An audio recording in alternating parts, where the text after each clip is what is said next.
बिल्कुल सही कह तो कभी कभी इच्छा होती नहीं लो, अपने आप ही किताब लेके बैठ जाती हूँ, मैं सुनना है मुझे बस। सही बात है। अच्छा लगता है भैया। हम्म।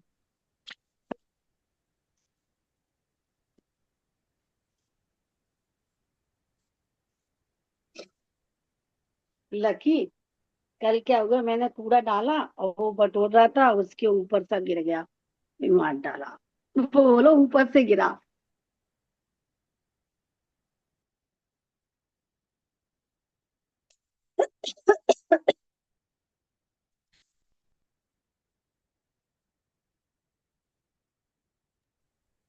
मंजू जी, सरिता जी, आवाज चेक कीजिए जरा।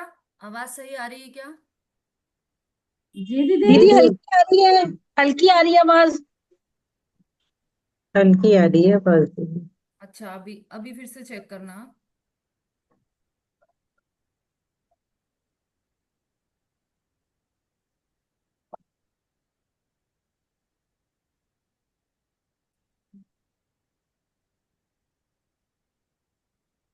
हाँ, अब देखना, अब फर्क पड़ा क्या कुछ? नहीं दीदी, वैसी आ रही है। दीदी और मंदी हो गई है, अभी तो थोड़ा ठीक आई थी, आपने फर्स्ट टाइम बोला था तब अच्छा ठीक आई थी, अब थोड़ा स्लो हो गई है। अच्छा अच्छा, एक मिनट, एक चेंज और कर रही हूँ मैं, फिर देखना आप। हाँ, अब आ रही है।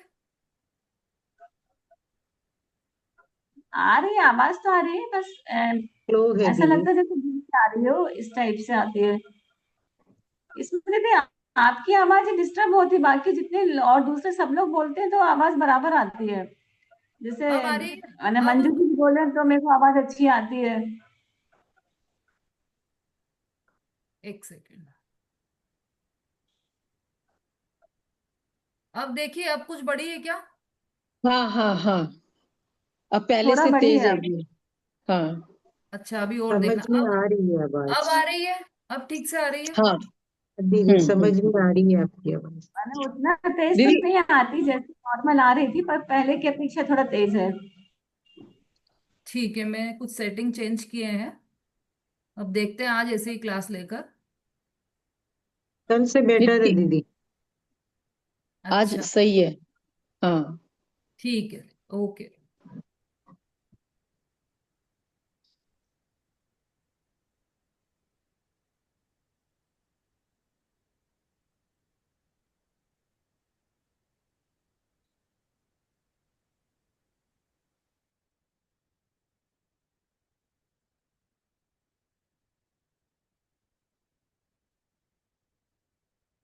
मंगलाचरण।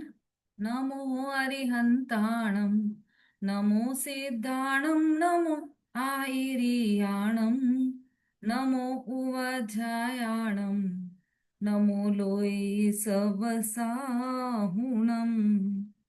मोक्षमार्गस्य नेतारं, वेतारं कर्मभूभृतां, ज्ञातारं विश्वतत्त्वानां, वन्दे तद्गुणलब्धये।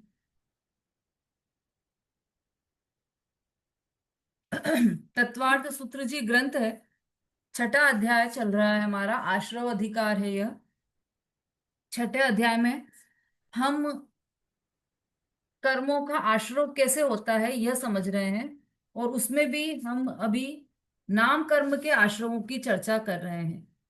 नाम कर्म के दो भेद हैं, शुभ नाम कर्म और अशुभ नाम कर्म। तो ये दोनों की तो चर्चा हमने कर ली है। अब इसके अतिरिक्त एक और सूत्र अलग से आचार्य देव ने दिया है, जिसमें तीर्थंकर नाम कर्म के आश्रव के क्या कारण है वह बतलाए हैं।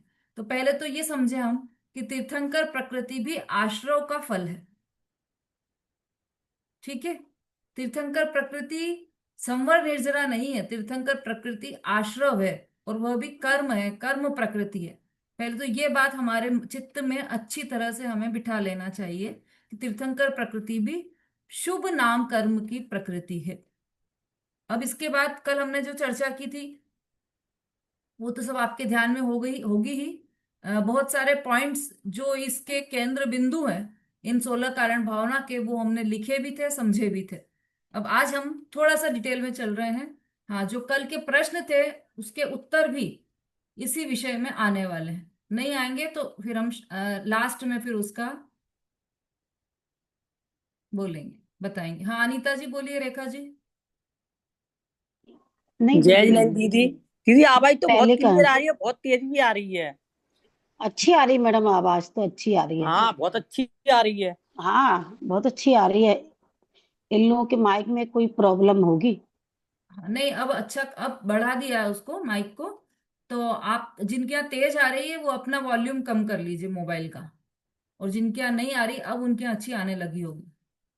चलिए, तो हाँ, ये जो 16 कारण भावना है इनके नाम सबको याद हो गए होंगे। कौन बताएगा 16 कारण भावनाओं के नाम? रेणु जी बोलिए। आप बोल चुके हैं क्या एक बार, रेणु जी? तो फिर नए व्यक्ति कोई और जो बोलना चाहे वो बोले।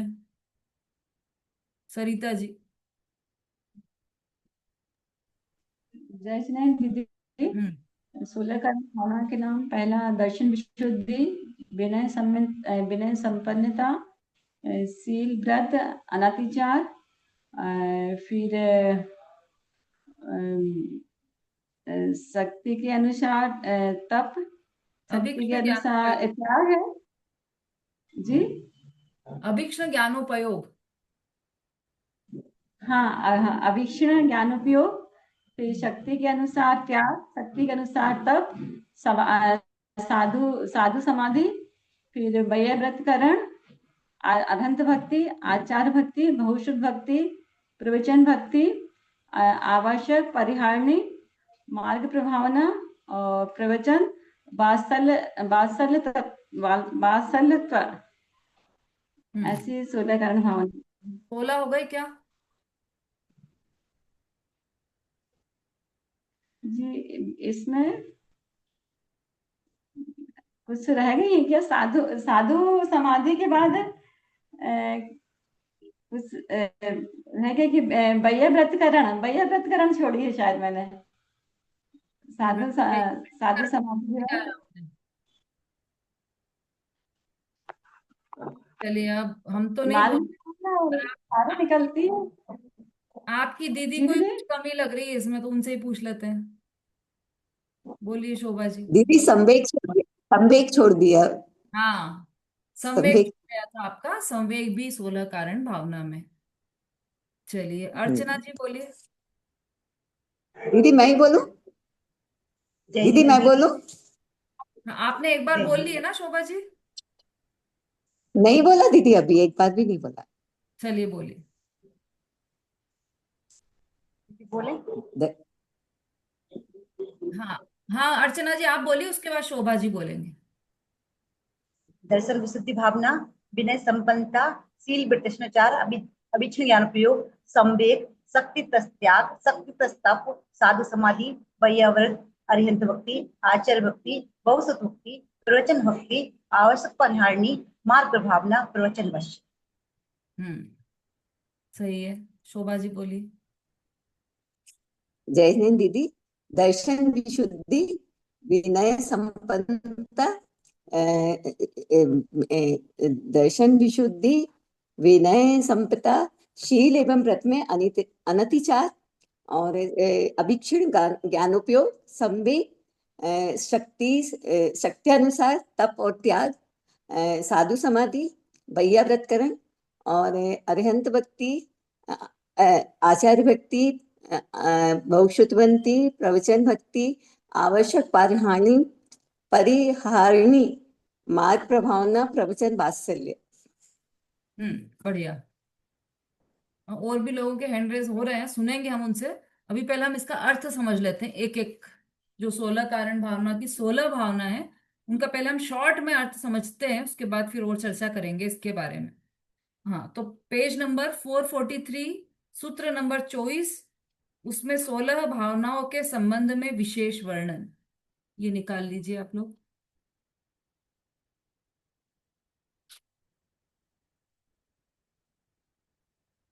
चलिए एक एक भावना पढ़ना है। विशु जी पढ़िए। जय जिनेन्द्र दीदी। दर्शन विशुद्धि। दर्शन विशुद्धि अर्थात सम्यक दर्शन की विशुद्धि। सम्यक दर्शन स्वयं आत्मा की शुद्ध पर्याय होने से बंध का कारण नहीं है, किंतु सम्यक दर्शन की भूमिका में एक खास प्रकार की कषाय की विशुद्धि होती है। वह तीर्थंकर नाम कर्म के बंध का कारण होती है। दृष्टांत, वचन कर्म को अर्थात वचन रूपी कार्य को योग कहा जाता है, परंतु वचन योग का अर्थ ऐसा होता है कि वचन द्वारा होने वाला जो आत्मकर्म सो योग है, क्योंकि जड़ वचन किसी बंध के कारण नहीं है। आत्मा में जो आश्रव होता है वह आत्मा की चंचलता से होता है, पुद्गल तो निमित्त मात्र है। हाँ। सिद्धांत दर्श हाँ, पढ़ू दीदी। हाँ, सिद्धांत दर्शन विशुद्धि को तीर्थंकर नाम कर्म के आश्रव का कारण कहा है। वहाँ वास्तव में दर्शन की शुद्धि स्वयं आश्रव बंध का कारण नहीं है, किंतु राग ही बंध का कारण है। इसीलिए दर्शन विशुद्धि का अर्थ ऐसा समझना योग्य है कि दर्शन के साथ रहा राग। किसी भी प्रकार के बंध का कारण कषाय ही है। सम्यक दर्शनादि बंध के कारण नहीं है। सम्यक दर्शन जो आत्मा को बंध से छुड़ाने वाला है, वह स्वयं बंध का कारण कैसे हो सकता है? तीर्थंकर नाम कर्म भी आश्रव बंध ही है, इसीलिए सम्यक दर्शनादि भी वास्तव में उसका कारण नहीं है। सम्यक दृष्टि जीव के जिनोपदिष्ट निर्ग्रंथ मार्ग में जो दर्शन संबंधी धर्मानुराग होता है, वह दर्शन विशुद्धि है। सम्यक दर्शन के शंकादि दोष दूर हो जाने से वह विशुद्धि होती है। देखो तत्वार्थ सार अध्याय 4 गाथा 49 से 52 की टीका पृष्ठ 221।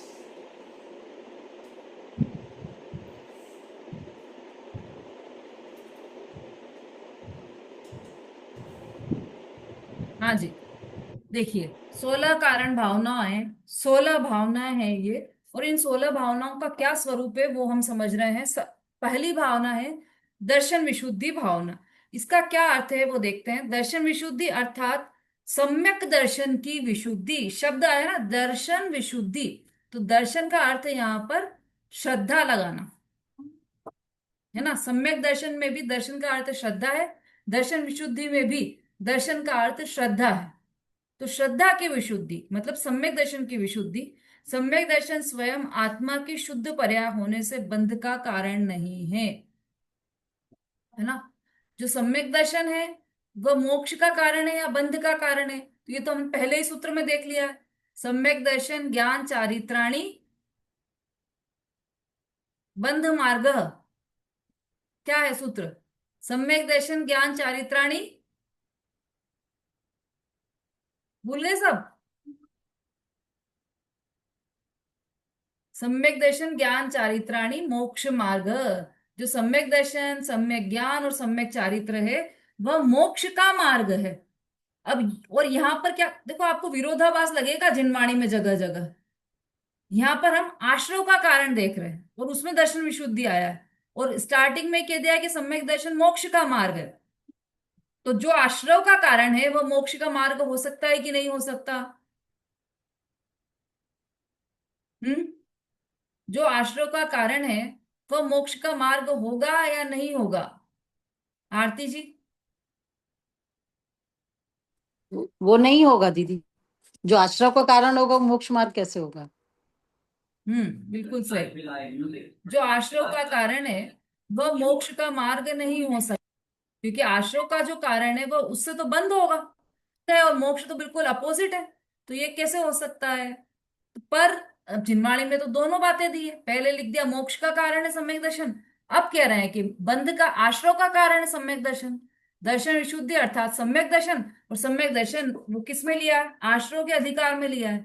छठा अधिकार जो आश्रव का अधिकार है उसमें लिया है, और ऊपर लिख दिया अब तीर्थंकर नाम कर्म के आश्रव का कारण बता रहे हैं। तो जो दर्शन विशुद्धि है वह आश्रव का कारण हो गया। पर ऐसा नहीं है, विरोध दिखता है हमें पर वो वास्तव में विरोध नहीं है। देखिए कैसे है। सम्यक दर्शन स्वयं आत्मा के शुद्ध पर्याय होने से बंध का कारण नहीं है। जो दर्शन विशुद्धि है, जो सम्यक दर्शन है, वह बंध का कारण नहीं है, किंतु सम्यक दर्शन की भूमिका में एक खास प्रकार की कषाय की विशुद्धि होती है, वह तीर्थंकर नाम कर्म के बंध का कारण होती है। सम्यक दर्शन की भूमिका में एक खास प्रकार की कषाय की विशुद्धि होती है। कषाय की मंदता, विशुद्धि मतलब मंदता, वह होती है, तो वह तीर्थंकर नाम कर्म के बंध का कारण होती है। जो कषाय की मंदता हुई, कषाय का अभाव हो जाएगा तो क्या होगा? यहाँ तो कषाय की मंदता हो रही है, कषाय का अभाव होगा तो क्या होगा? सो उपयोग यही रखना बिल्कुल।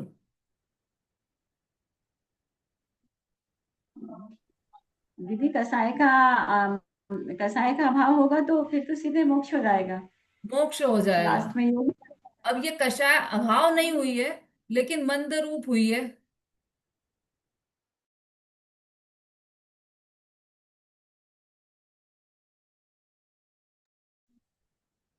कषाय मंद हुई है, तो वो कषाय मंद हुई है, इसलिए वह तीर्थंकर नाम कर्म के आश्रव का कारण है।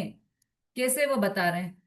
वचन कर्म को अर्थात वचन रूपी कार्य को योग कहा जाता है ना। योग, मन वचन काय योग, ऐसा 3 योग बोले ना। तो जो वचन काय है वह वचन योग है, वह भी तो है ना। तो पर वचन योग का अर्थ ऐसा होता है कि वचन द्वारा होने वाला जो आत्म कर्म सो योग है, क्योंकि जड़ वचन किसी बंध के कारण नहीं है। कि वचन योग, मन वचन और काय, ये तीनों योग ही बंध के कारण है, ऐसा आश्रव के कारण है। हमने शुरू में देखा शरीर वांग मन कर्म योग, ऐसा जो बोला है, तो ऐसा नहीं होगा कि जिसकी केवल शरीर की क्रिया चल रही है उसको भी बंद हो जाए। लेकिन केवल शरीर की क्रिया से बंद नहीं होगा। क्यों नहीं होगा? क्योंकि जो शरीर है, शरीर जब मृत हो जाता है उसमें से जीव चला जाता है, और तो शरीर यहाँ से उठकर, घर से उठकर शमशान तक जाता है ना, तो उसमें भी उसको कर्म का आश्रय होने लग जाएगा, यदि शरीर की क्रिया से आश्रय होगा तो, है ना। वचन से आश्रय होगा तो टेप रिकॉर्डर में से भी आवाज आ रही तो उसको भी आश्रय होने लग जाएगा। इसका मतलब शरीर और वचन से आश्रय नहीं होता। फिर ऐसा क्यों कहा कि शरीर वांग मन कर्म योग?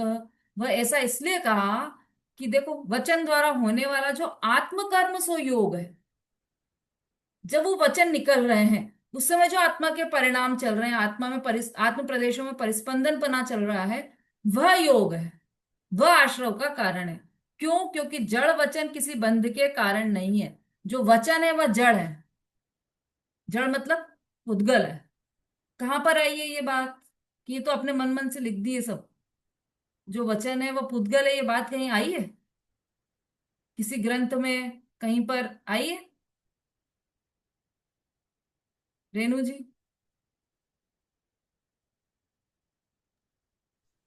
दीदी नहीं याद, नहीं ध्यान है। नहीं ध्यान है? आपने हैंड रेस कर रखा है ना। ललिता जी बोलिए। नहीं दीदी, मेरा हैंड्रेस तत्वार सूत्र में ये है, हाँ, तत्वार बहुत सूत्र बढ़िया। में कौन से अध्याय में? ये 5वें अध्याय में, नहीं बिल्कुल सही। 5वें 5वें अध्याय अध्याय। में। जब पुद्गल का वर्णन हम समझ रहे थे तब हमने देखा था कि शब्द जो है, शब्द और वचन तो एक ही बात है, तो शब्द वह पुद्गल की पर्याय है। पुद्गल परमाणु की भी नहीं, पुद्गल स्कंध की पर्याय है शब्द। ये हमने वहां पर समझा था।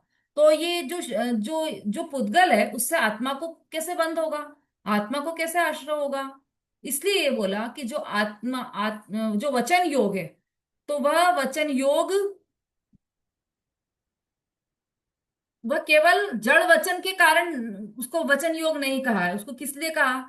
वचन द्वारा होने वाला जो आत्म कर्म का योग है उसको योग कहा है, वह बंध का कारण है।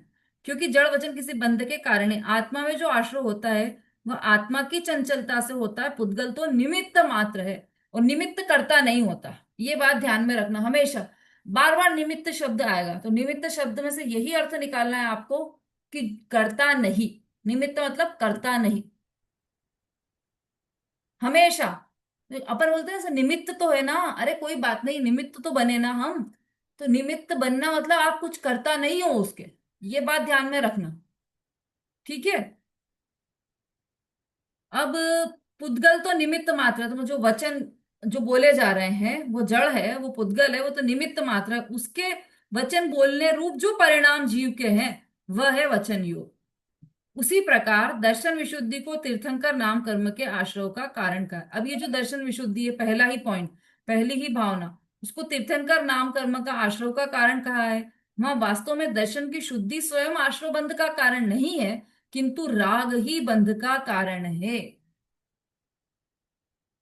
करीब करीब हर सूत्र में के नीचे ये फुटनोट में जरूर लिखा है टीका में कि वास्तव में वह दर्शन विशुद्धि राग का कारण नहीं है, बंध का कारण नहीं है, आश्रव का कारण नहीं है। तो फिर क्यों लिया उसको आश्रव के कारण में? वह इसलिए लिया, उसके साथ साथ चलने वाला जो राग है, दर्शन विशुद्धि के साथ चलने वाला जो राग है, वह आश्रव बंध का कारण है। इसलिए दर्शन विशुद्धि का अर्थ ऐसा समझना योग्य है कि दर्शन के साथ रहा राग।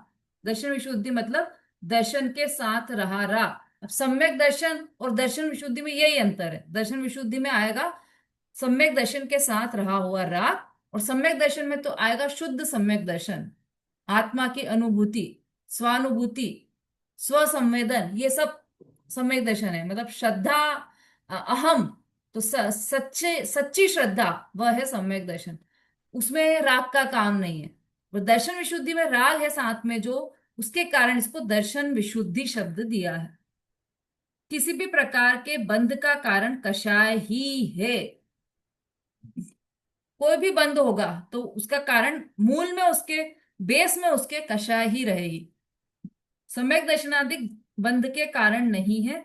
सम्यक दर्शन जो आत्मा को बंध से छुड़ाने वाला है, वह स्वयं बंध का कारण कैसे हो सकता है? क्योंकि सम्यक दर्शन तो मोक्ष का कारण बताया, तो वो बंध का कारण नहीं हो सकता।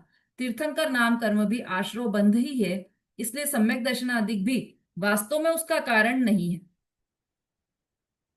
सम्यक दृष्टि जीव के जीनोपदिष्ट निर्ग्रंथ मार्ग में जो दर्शन संबंधी धर्मानुराग होता है, वह दर्शन विशुद्धि है। सम्यक दर्शन के शंकादि दोष दूर हो जाने से वह विशुद्धि होती है। हाँ, कितना अच्छा और स्पष्ट लिखा है। सम्यक दर्शन हुआ जैसे किसी जीव, तो उसके साथ साथ क्या क्या होता है? देखो, ये पाठ चला है और मैं सबसे बराबर पूछती रहूंगी, क्योंकि विषय ऐसा चल रहा है कि समय दोपहर का है और विषय ऐसा है ये थोड़ा, तो आप लोगों को उपयोग टिका रहे, इसलिए बीच बीच में प्रश्न चलते रहेंगे। तो सब लोग, केवल 4-5 ही लोग हैंड रेस करते हैं, बाकी सब लोग भी हैंड रेस किया कीजिए, जिसको यदि उत्तर आता है तो, है ना? क्या प्रश्न है? जब सम्यक दर्शन होता है तो उसके साथ में क्या क्या चलता है? ये हम सब पढ़ कर आ चुके हैं, कुछ नया प्रश्न नहीं पूछ रही हूँ। जो हमने पढ़ चुके हैं अभी वह सब है। इसी तत्वार सूत्र में भी हमने पढ़ा है, छह डाला में भी हमने पढ़ा है, वही उत्तर देना है बस आप। चलिए सरिता जी बोलिए। इस सम्यक दर्शन के साथ राग रहा आता है, जैसे सम्यक दर्शन के साथ राग रहता है ना, इसमें भी कहा है कि राग रहता है वही बंध का कारण होता है। अभी इसमें भी आया है ना, दर्शन के साथ राग। राग तो जो अविरत होता है ना, चौथे गुण स्थान में, चौथे 5वें गुण स्थान में राग होता है, और 6वें गुण स्थान में भी राग होता है, जो ये प्रश्न नहीं है शुभ मेरा, क्रिया करने का राग होता है। ये प्रश्न नहीं शुभ है। क्रियाएं प्रश्न करने का मेरा ये है कि सम्यक दर्शन के साथ क्या क्या चलता है, तो वो राग में समझ लीजिए आप क्या क्या राग चलता है। प्रश्न ये है। मंजू जी। राग। जय जिनेन्द्र दीदी। हम्म, दीदी, सम्यक दर्शन के साथ आत्मानुभूति होती है, स्वसंवेदन, आत्मानुभूति। ये सम्यक दर्शन के साथ तो ये आपने भी अभी बताया। ये तो सम्यक दर्शन का ही पर्यायवाची है, सम्यक दर्शन के साथ चलने वाला राग। अब न तो आत्मानुभूति राग है, न स्व संवेदन राग है।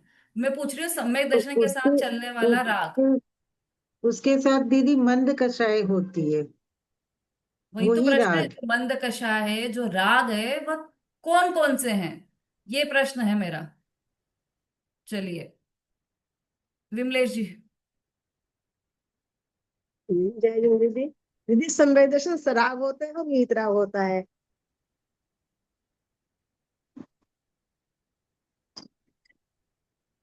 चलिए नमिता जी बोलिए।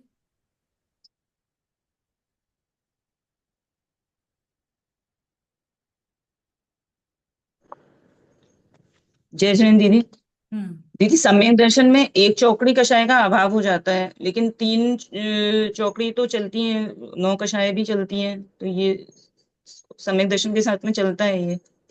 हम्म ठीक है। सम्यक दर्शन के साथ शुभ राग भी चलता है क्या कुछ? मंद कषाय रूप परिणाम हाँ चलते हैं, वो कौन से वाले रहते हैं? या राग रूप जो परिणाम रहते हैं वो कौन से वाले रहते हैं? उन परिणामों का कुछ नाम है? ये 9 कषाय। चलिए सुषमा जी बोली। दीदी सम्यक दर्शन में शायद 25, जो 25 दोष हैं वे चलते हैं साथ साथ। सम्यक दर्शन में जो 25 दोष लगते हैं, ऐसा कुछ उसके साथ साथ थोड़ा आसान, कषाय तो चारित्र, थोड़ा आसान चारित्र मोहन। लेकिन बहुत गड़बड़ हो गई। दीदी राग के रूप में, दीदी राग के रूप में षट आवश्यक चलते हैं क्या? षट आवश्यक, देव दर्शन ये सब चलता है क्या? अरे भाई अपन ये सब पढ़कर आ चुके हैं, इतना समय लगना ही नहीं चाहिए। किसको परफेक्ट आंसर है? ललिता जी बोलिए, लास्ट बस पूछ रही हूँ मैं। 7 तत्वों के प्रति श्रद्धा, शास्त्र गुरु के प्रति श्रद्धा होना और वितरागता का होना, ये सम्यक दर्शन के साथ साथ होता है। ठीक है चलो, देखो कुछ पास में तो सुषमा जी पहुंच गए थे, लेकिन वो पास में पहुंचकर अबाउट टर्न हो गए थे। कैसे? 25 दोष, जो 25 दोष सम्यक दर्शन में लगते हैं ये बोला था आपने, पर सम्यक दर्शन में कोई 25 दोष नहीं लगते हैं। सम्यक दर्शन 25 दोषों से रहित होता है ना? पहले तो ये बात ध्यान में रखो। और 25 दोष कौन कौन से हैं? तो 8 मद, 8 शंकादि दोष से रहित बना, मतलब वो अमूढ़ दृष्टि, उपगुहन, ये सब है ना, निशंकित, निकांक्षित, निर्विचिकित्सा, ये सब शुभ राग है। ये सम्यक दर्शन के साथ चलने वाला शुभ राग है। सम्यक दर्शन के साथ चलने वाली मंद कषाय है कौन सी? देव शास्त्र गुरु के, सच्चे देव शास्त्र गुरु के प्रति श्रद्धा, षट अनायतन और निशंकित, निकांक्षित आदि 8 गुण, और मद रहित पना, 8 मद रहित पना। ये सब हमने पढ़े ना, एक एक पढ़े कि नहीं पढ़े सबने? तो ये ध्यान में रहना चाहिए। जब सम्यक दर्शन चलता है तो उसके साथ में कौन सा शुभ राग होता है? तो ये सब 25 दोषों से रहित पना वाला ये शुभ राग साथ में चलता है हमेशा। जिसको भी सम्यक दर्शन होगा उसके ये 25 दोष, वह 25 दोषों से रहित होगा, और वो 25 दोषों से रहित पना वही तो शुभ राग है।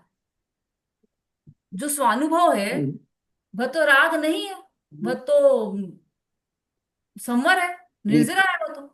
आश्रव किसका हो रहा है वहां पर?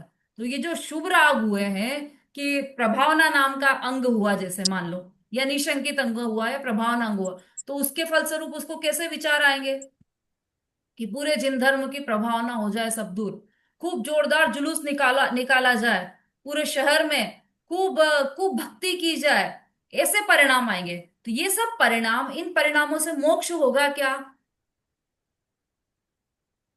इन परिणामों से मोक्ष होगा या नहीं होगा?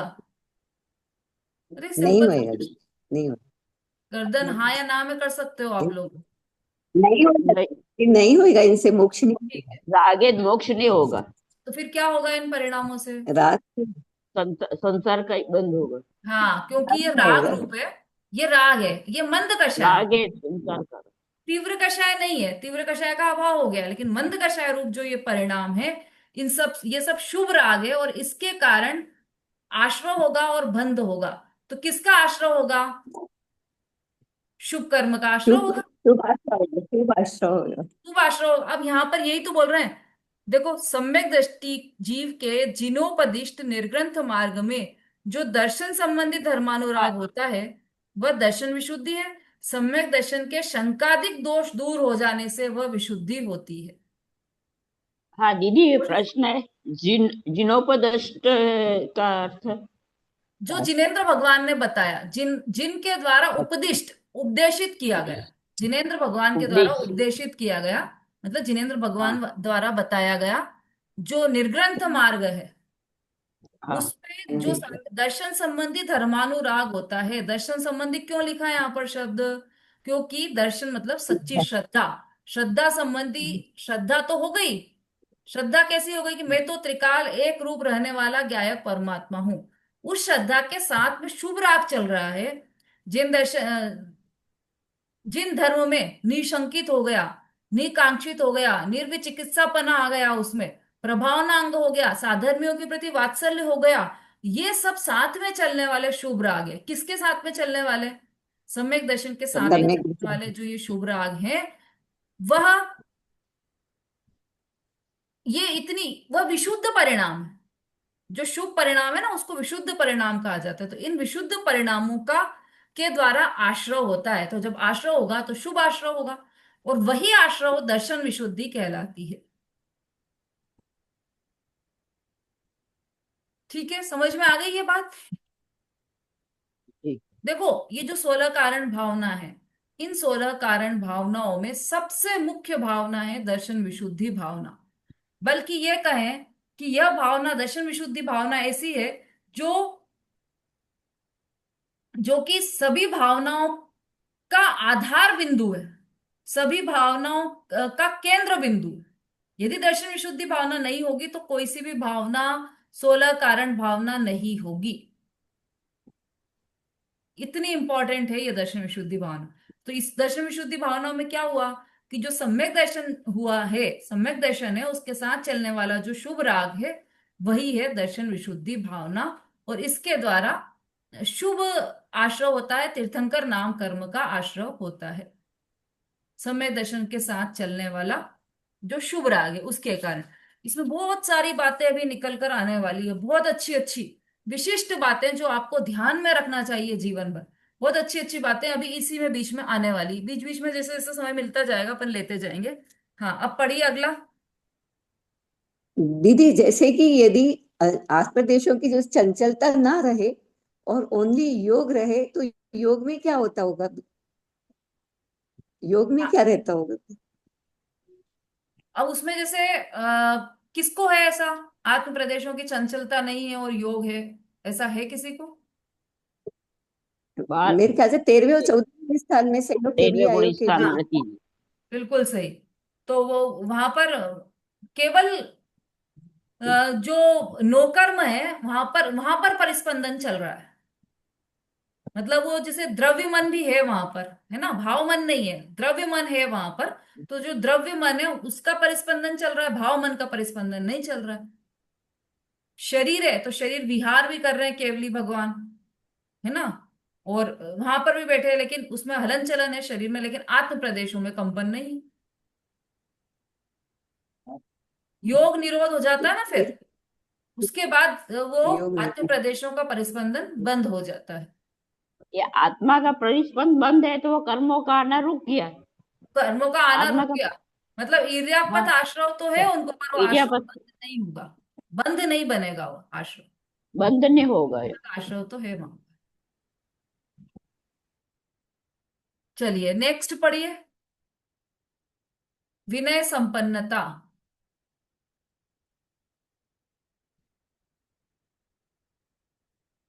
उषा जी।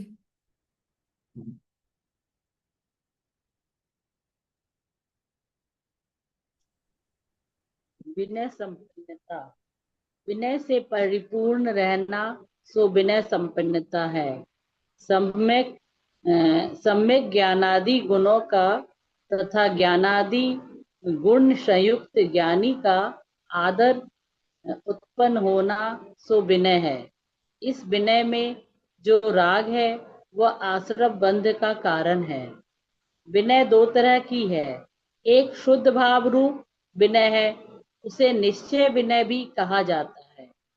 अपने शुद्ध स्वरूप में स्थित रहना सो निश्चय विनय है। वह विनय बंध का कारण नहीं है।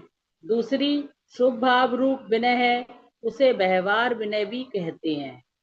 अज्ञानी के यथार्थ विनय होती ही नहीं। सम्यक दृष्टि शुभ भाव रूप विनय होती है। वह तीर्थंकर नाम कर्म के आश्रव का कारण है। छठवें गुणस्थान के बाद व्यवहार विनय नहीं होती, किंतु निश्चय विनय होती है। देखो, इसमें इतने सारे जैन दर्शन के रहस्य उद्घाटित होते चले जाएंगे। हम ये जो 16 कारण भावनाएं पढ़ेंगे ना, तो बहुत सारा हमको समझ में आएगा कि मुनिराज का जीवन कैसा होता है, ये भी समझ में आएगा। सम्यक ज्ञानी का जीवन कैसा होता है, वह भी समझ में आएगा। और भी नए नए तर्क और सिद्धांत समझ में आने वाले हैं आपको। देखो, पहले तो विनय से परिपूर्ण रहना सो विनय संपन्नता है। ये 16 कारण भावना कब उत्पन्न होती है, किसको उत्पन्न होती है, पहले अपन इसको समझ लो। एक बार इधर आ जाओ थोड़ा सा, तो और आपको अच्छे से समझ में आएगा। ये जो 16 कारण भावना है, किसको होती है? सम्यक दृष्टि को ही होती है। 5 पॉइंट लिखवाया था ना, उसमें पहला ही पॉइंट था, सम्यक दृष्टि सम्यक ज्ञानी जीव को ही होती है। ठीक है। अब तीर्थंकर को ही होती है कि सभी सम्यक दृष्टि जीवों को होती है, कि तीर्थंकर के ही जीव को होती है? हाँ, 16 कारण भावना से तीर्थंकर प्रकृति का आश्रय हो रहा है।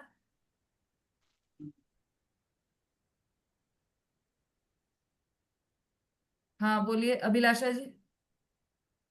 तीर्थंकर के जीव को ही होती है। ललिता जी। तीर्थंकर प्रकृति बंद होती है, उनको ही होती है 16 कारण। ठीक है, ऐसा नहीं है। सभी सम्यक दृष्टि जीवों को यह भावनाएं चलती है। ध्यान से सुनना। तो फिर सब तीर्थंकर क्यों नहीं बनते? देखो, असंख्यात सम्यक दृष्टि होते हैं, उनमें से एकाध कोई निकलता है जो तीर्थंकर होता है। इवन तीर्थंकर के समूह शरण में असंख्यात सम्यक दृष्टि होते हैं, पर सब तीर्थंकर नहीं होते। तीर्थंकर तो एक ही होता है।